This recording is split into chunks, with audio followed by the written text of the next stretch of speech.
Welcome to DC Conversations. Today we have with us Mr. Pavan Allena, founder of the Bower School of Entrepreneurship, and a man who wears many hats, including that of a Best Business Manager recognized by Forbes, Times Promising Entrepreneur of India, Young Asian Entrepreneur of the Year 2019, and a TEDx speaker. Welcome to DC Conversations, Mr. Pavan. Very happy to have you here with us. Thank you. Mhm. So we'll start off with a very cliched question. Okay.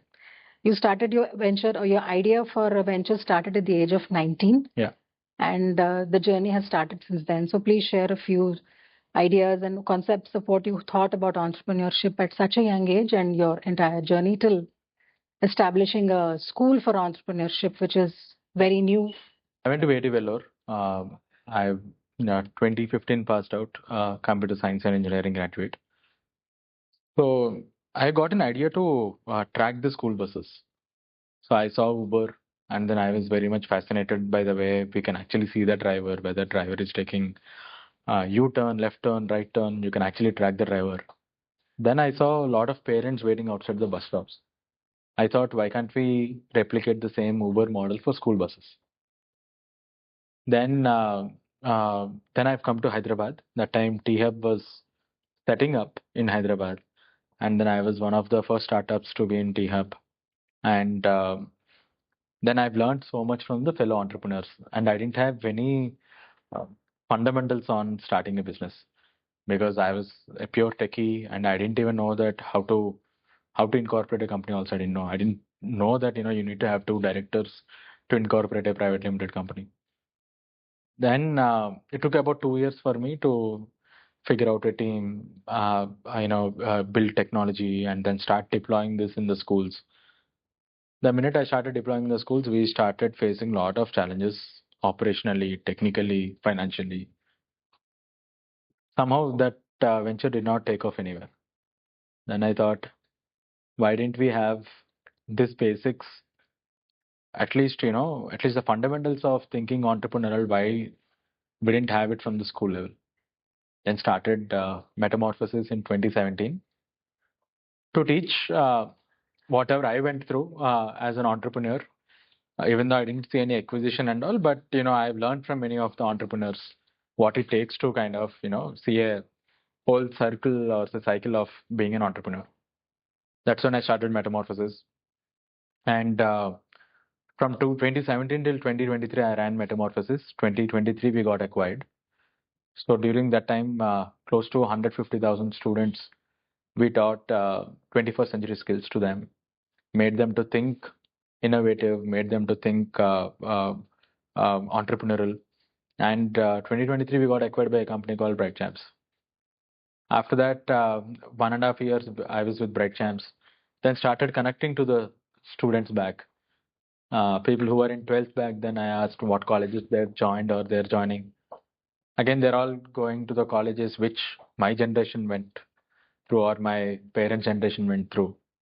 Then I thought, why didn't we? Again, I'm sure that the students are going to fall in the same loop that I was in. Then I thought, why can't we kind of start a school for entrepreneurship or school for venture building, where after 12 the students are going to build ventures here. And we started this about 1 year back, and we named it Bower. Bower means shade of a tree. Like you see here, we have with Metamorphosis, I did many butterflies. Now I wanted to bring all of those butterflies, who started thinking entrepreneurial under one roof, so that they can start building the ventures.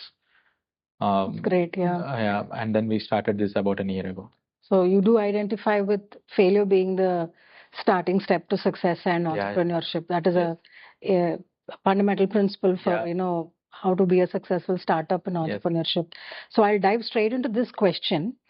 So now in this institution, what have you identified as the biggest gap in our current higher education system, and how does your program plug it in? I'm getting straight into the question because of this. Yeah. So because you've seen the educational system, you've seen how kids are, learning. Yeah.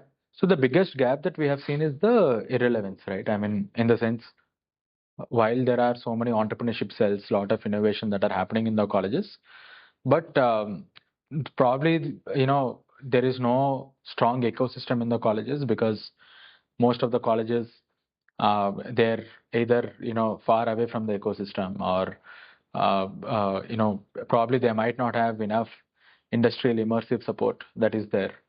So we began with a model that why can't entrepreneurs teach for the upcoming entrepreneurs. So that is the motive that we have taken, and the biggest relevance that we are going to bring in is whatever it takes. The end of the day, moving forward, you will have no other option except to be an entrepreneur.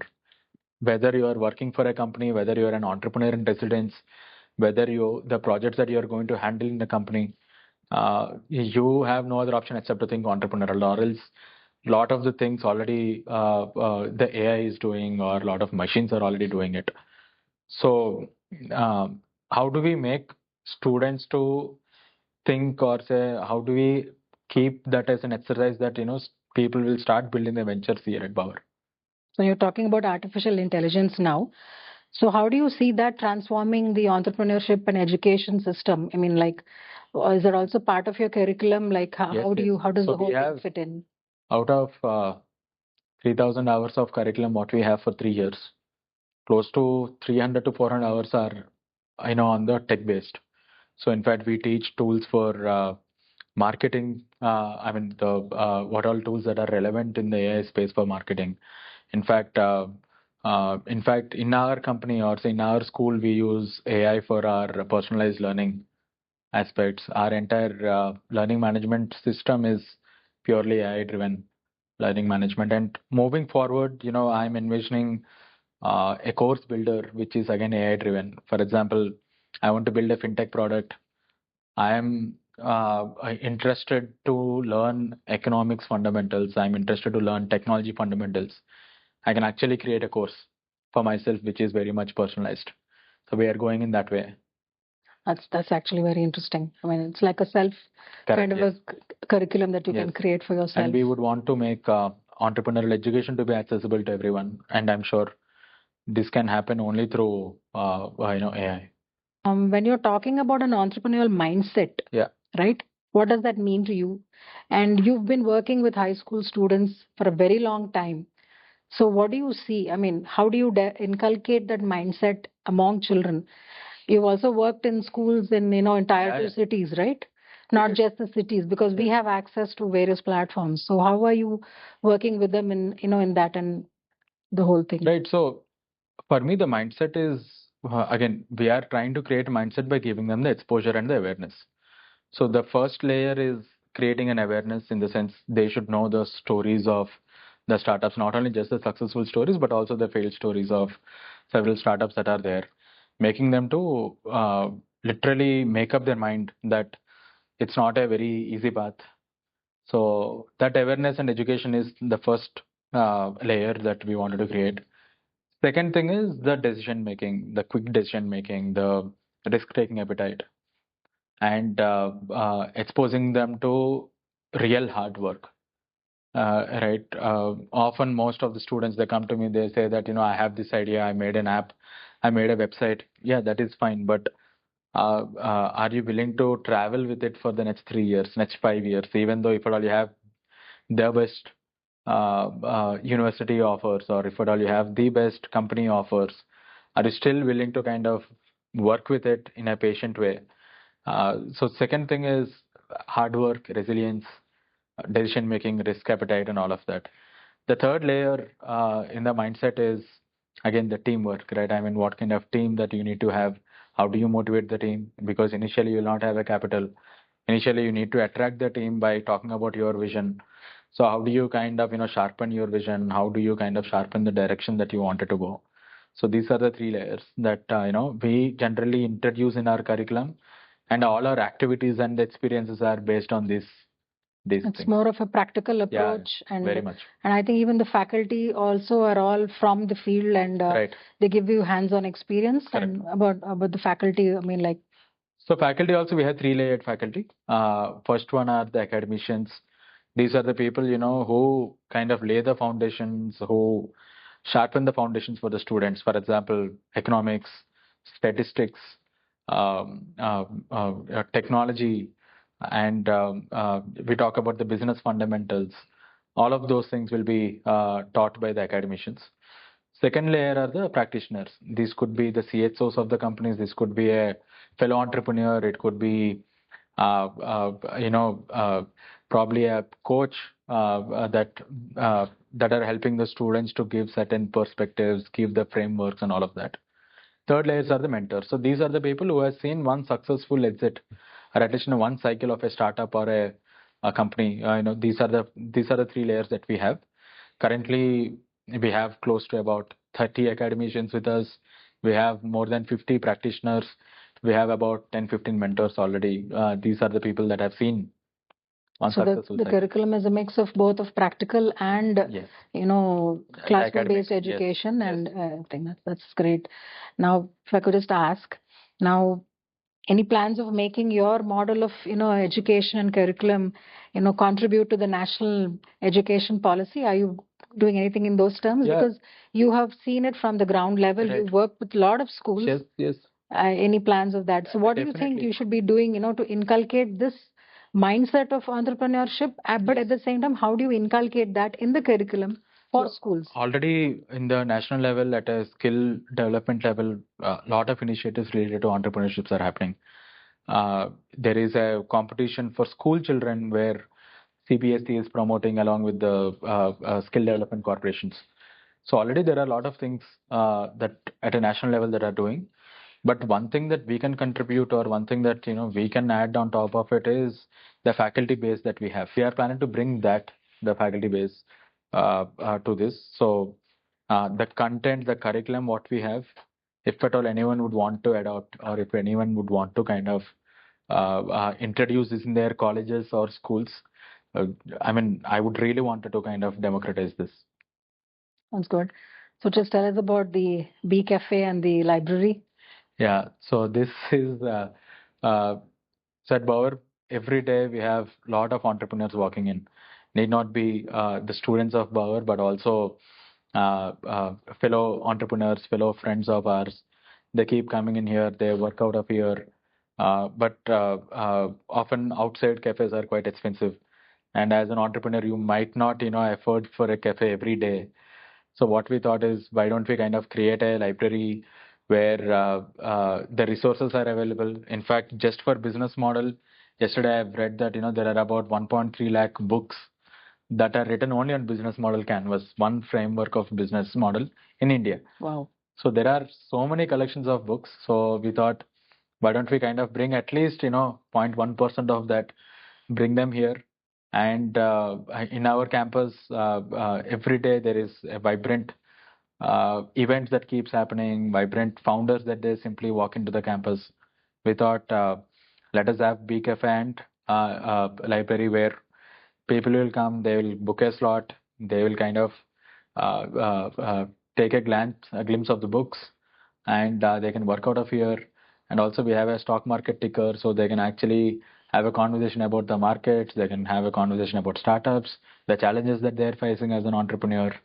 So looking forward to host some of the interesting entrepreneurs or book readers to the campus. Vibrant Hyderabad ecosystem and Yes. everything. Sounds good.